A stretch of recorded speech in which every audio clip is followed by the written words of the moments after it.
C'est le matin, c'est le réveil, c'est le dernier jour. Alors normalement, on aurait dû repartir le 31 demain.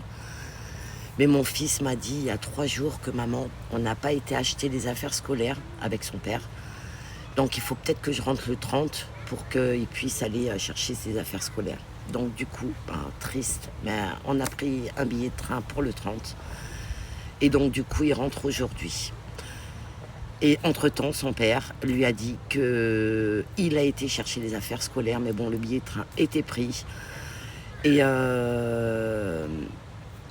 qu'il profite bien, qu'il se repose bien, tout ça, parce que comme du coup, moi je devais le garder jusqu'au 31, mais du coup, son père pense que je ne veux pas le garder jusqu'au 31 parce que je joue pas mon rôle de maman.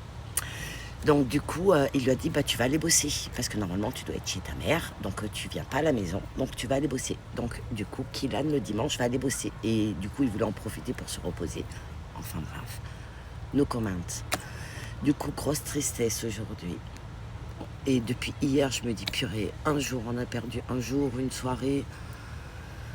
Mais bon, c'est comme ça, c'est comme ça. Et je tenais à dire à tous les parents qui sont séparés et qui réussissent à s'entendre, franchement, namasté. Franchement, c'est un niveau d'intelligence qui est super, méga fort. Parce que dans tout ça, les enfants, ils souffrent. Et j'ai tellement, je suis triste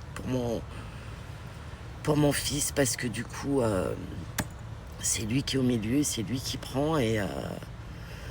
Mais voilà, donc aujourd'hui, c'est rangement. Et quand tu ranges, quand tu dois ranger, qu'il a plu, et qu'est-ce que tu dois tout nettoyer du pied à la tête. Je te montre ça.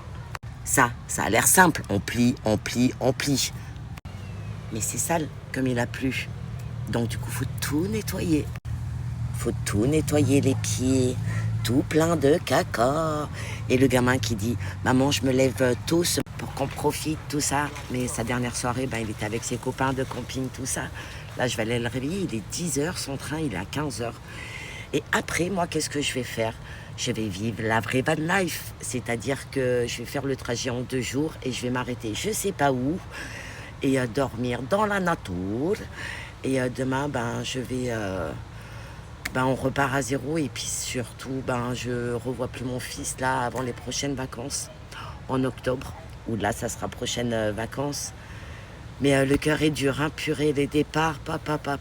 J'ai pas, allez, j'arrête parce que sinon, j'ai la larme qui vient facilement.